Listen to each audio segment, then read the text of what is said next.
Good afternoon, everybody. My name is Luke Pearson. I work for the Dusk Network, and despite what the mouthful it is, today I'm going to be talking about zero-knowledge proof applications for the confidential security contract standard. But I won't explain that any further now. So, the Dusk Network, there's a few of us who work here. There's myself, Kevin, who's one of our blockchain engineers, and Dimitri, who's our lead cryptographer. I'm a junior cryptographer, and the other one, but I won't talk too much about maths today. I think pertinent to what Dimitri said before, when you say cryptographers need to work hand in hand.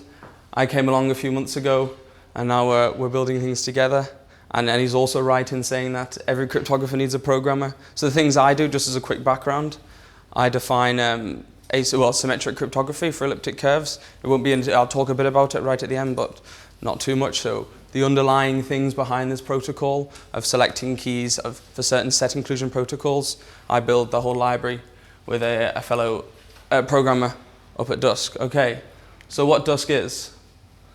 The Dusk Network, founded in 2017, is the first permissionless blockchain for digital securities.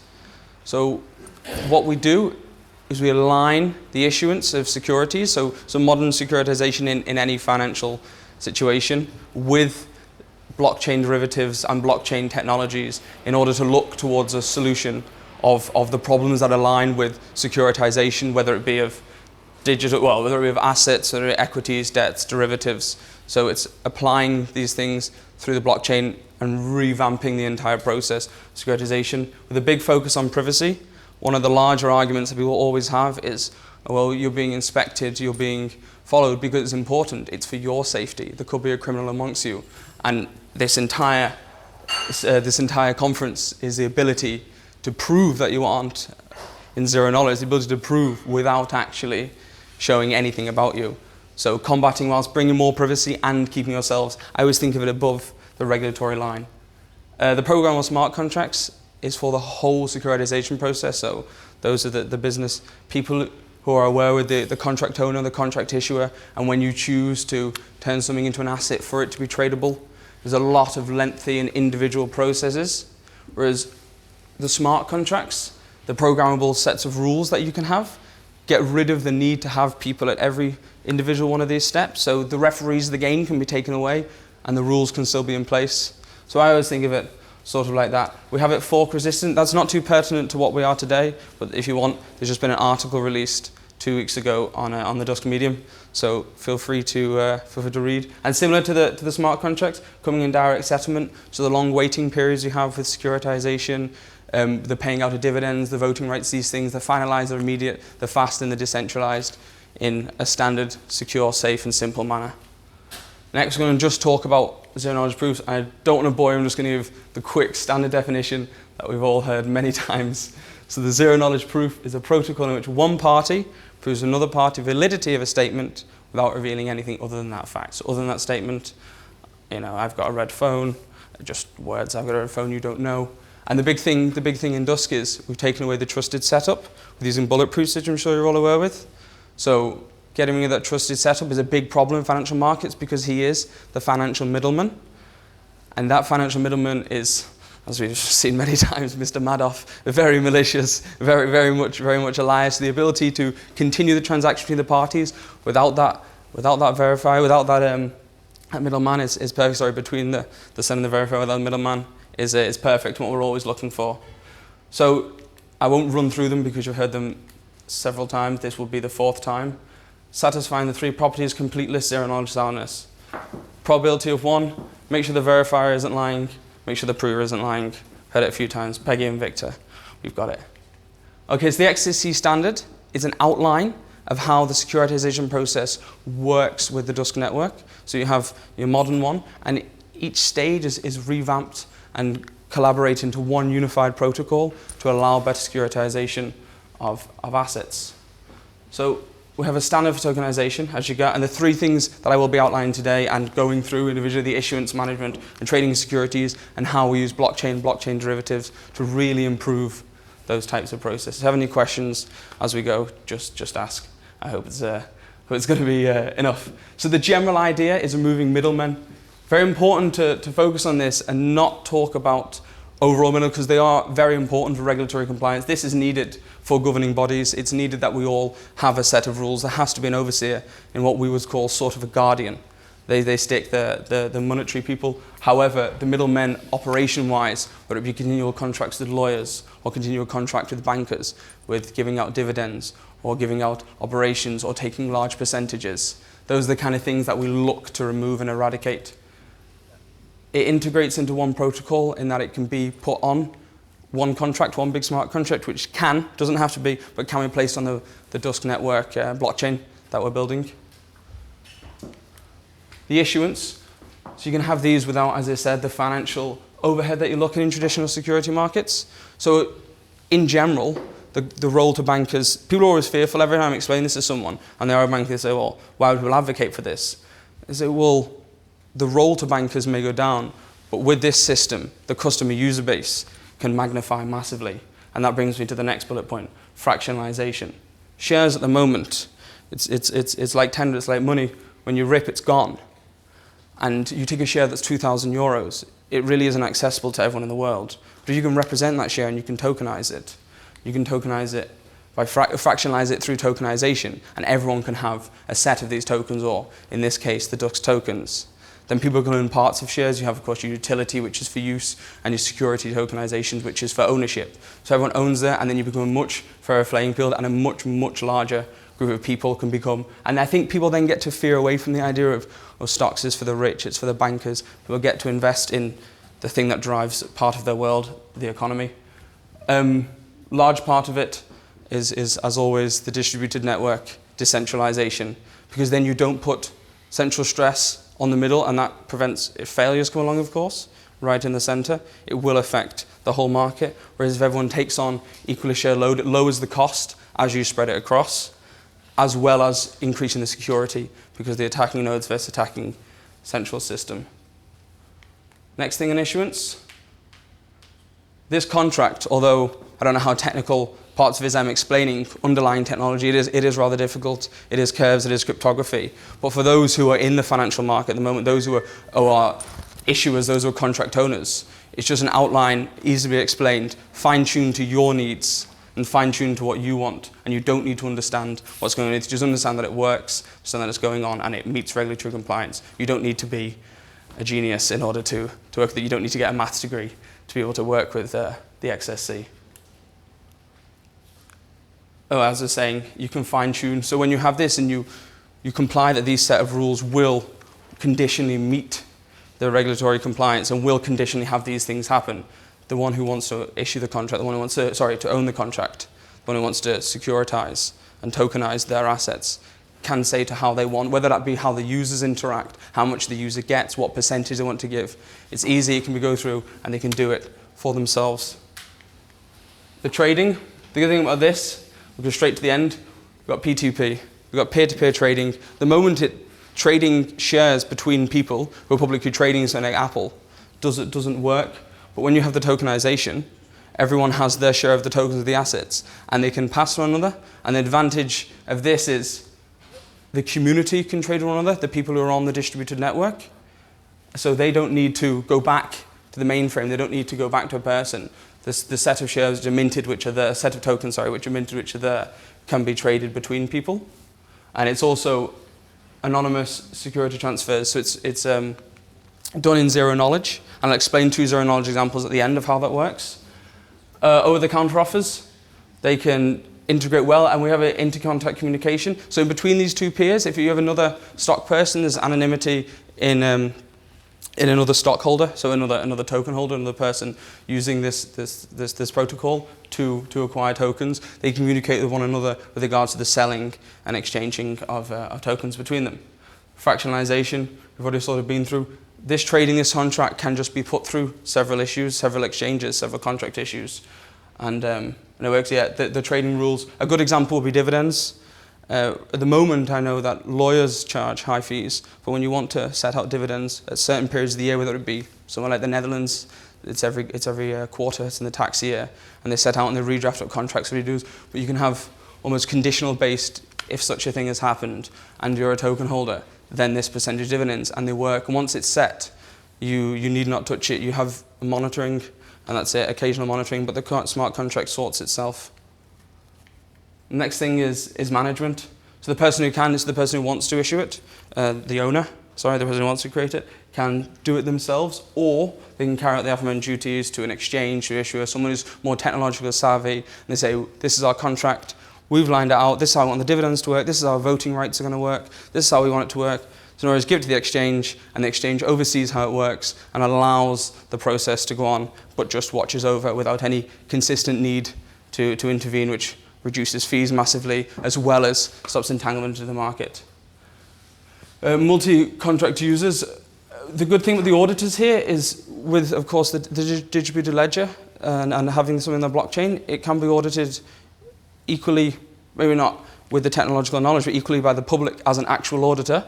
So you can have people who are able to see these transactions and able to see how it's going on, so you don't have this mismatch in financial minimum altering and changing because it's not kept secure. It's open, it's onto the blockchain.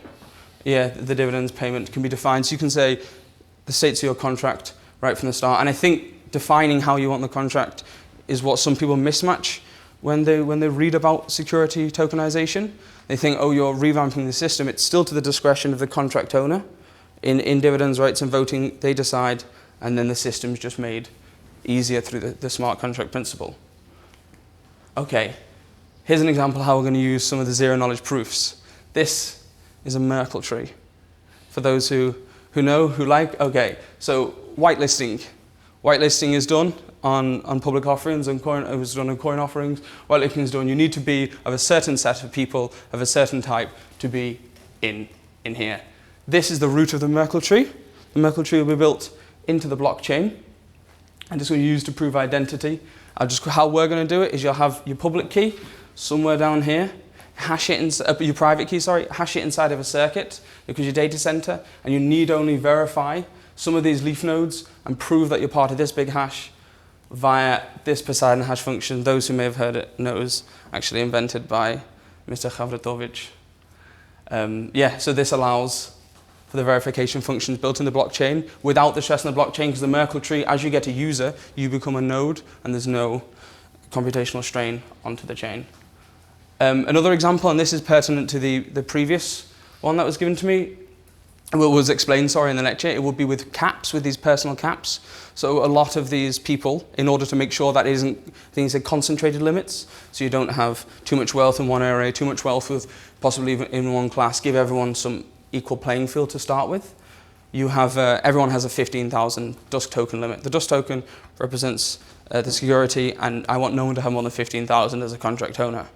Is that okay? Well, if I have a certain number of Dusk tokens, and I want to buy some from you, but I'm not allowed 15,000, it needs to be proven without anyone knowing in imperfect zero knowledge that I won't end up with more than 15,000. So a function, we're just playing around with this, but a function to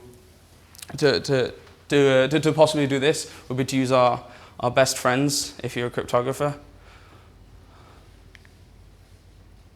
of Alice and Bob, but it's not going to be Candy, it's in fact going to be Dusk. And the secondary proof would be the range proof. So just proving that you lie within range of 0 to whatever, 1 to whatever. My age is in between 18 and 56. That's true, that's my age. So example of how you do this for companies doing it now on the caps would be you take a zero knowledge range proof to show that your current holdings are done in between 0 and the cap minus the Dusk requested plus 1. And if you're in that range, the proof verification gets a 1, you indeed receive the tokens. And how the proof verification works, I'll explain quickly in the next slide, with who does the verifying and who does the generation. So the next slide is indeed the virtual machine. One of the ideas we have for our virtual machine is that it will only have proof verification, so not to have a large computational load, and the computation, so the proving who you are, why you're there, what you want, and if you meet the requirements, is on each user.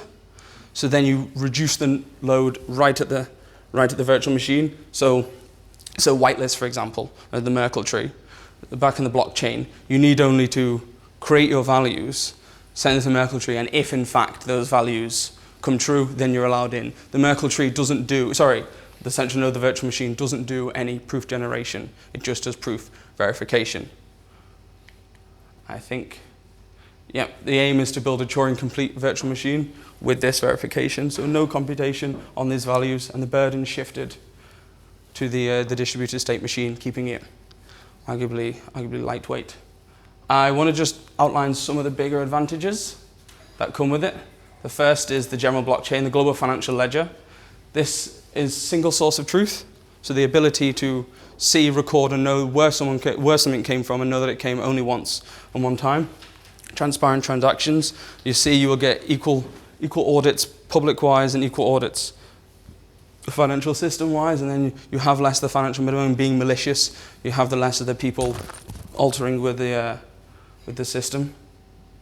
Free market exposure. By having this tokenization and having it on these exchanges with the lower fees and having fractionalized bits, you will get a larger use base, which does genuinely benefit every single person.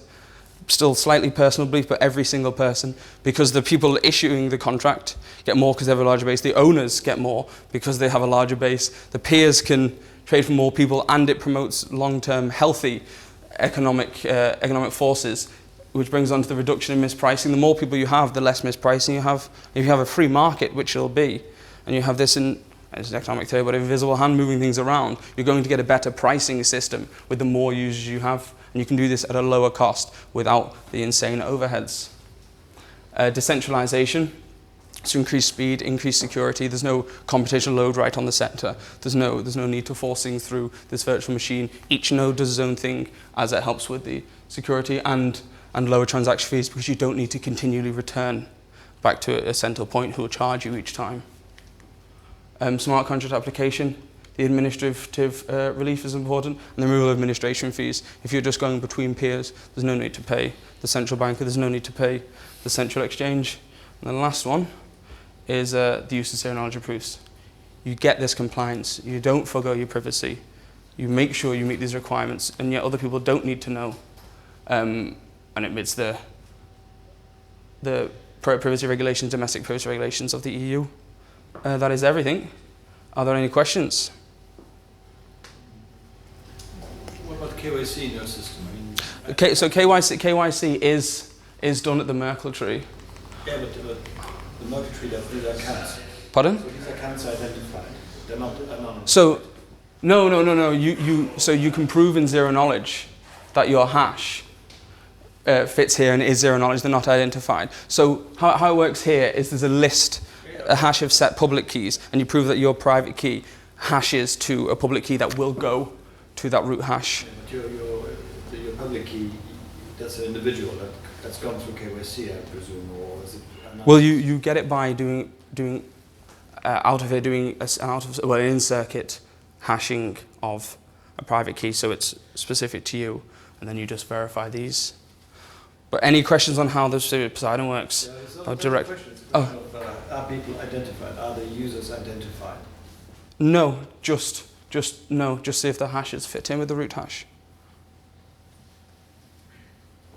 And so the whitelist, where does the whitelist come from? Who decides on who's on the whitelist? Contract owners. Okay, So numbers of people, whether they fit, for example, the regulations for, it's only for this type of people, it's only for this part of. So the contract owner decides the whitelist, yes. And your public key would have to, yes. Perfect. Any more questions? How much of, let's say, financial toolkit will you provide inside the protocol itself? Or will you provide already some DApps from the start? Some what's from the start, sorry? Decentralized applications. Oh, I didn't hear you. Sorry. What will DSA become from you guys built as dApps, or will be certain stuff what's already directly built at the protocol level? Well, the protocol, the standard that can be given is the outline of what people can choose to adapt if they go with the DUS standard in how they can tokenize. So all the things, the smart contracts we give, we can provide, this is how it will work. Right, but will you give already smart contracts as preset, let's say, or 4 or 5, whatever, smart contracts, even DEXs that you will build yourselves? No. Or you say this is a smart contract platform, go and get it, but this is very good for securities organization. Well, when they want to go to a contract issuer, that contract issuer will have to know how to build the smart contract around what they're going for. So the same things they would in normal securitization, but through the smart contract. So it's the same still with the issuer, but that's the person who creates it. So it is individual smart contracts. Right. So then actually, whoever is interested will build their own smart contract. You will not provide any smart contracts that will facilitate certain, let's say, financial transactions or financial instruments.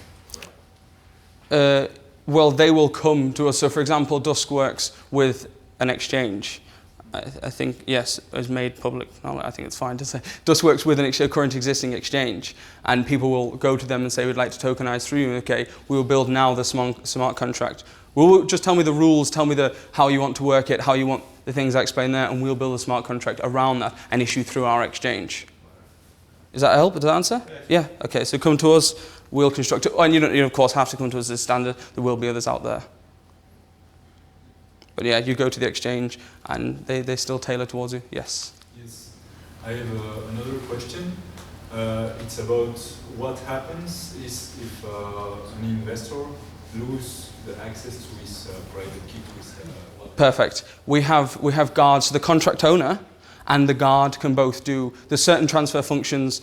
So like transfer reversal functions, transfer of ownership. So if you do lose these things, it is safeguarded. There's an off-chain database of these things. Okay, so the investor could recover. You can recover. Yeah, people who are choosing to invest in securities can recover. There are two bodies to do that. One would be the contract owner. One would be the guard function. Any more? So when you say you recover, do you mean you store the key somewhere else, backup? Or? Well, you can do transfer of ownership to a new key. So if you can do it, your company can do it. The contract owner and then the regulatory guard, the exchange won't be able to do it, not the issuer. Okay. So it would be in this case like a much larger overhead financial body with the ability to transfer the ownership of the entire contract if the company had to lose the key. Any more questions? No, thank you for having me.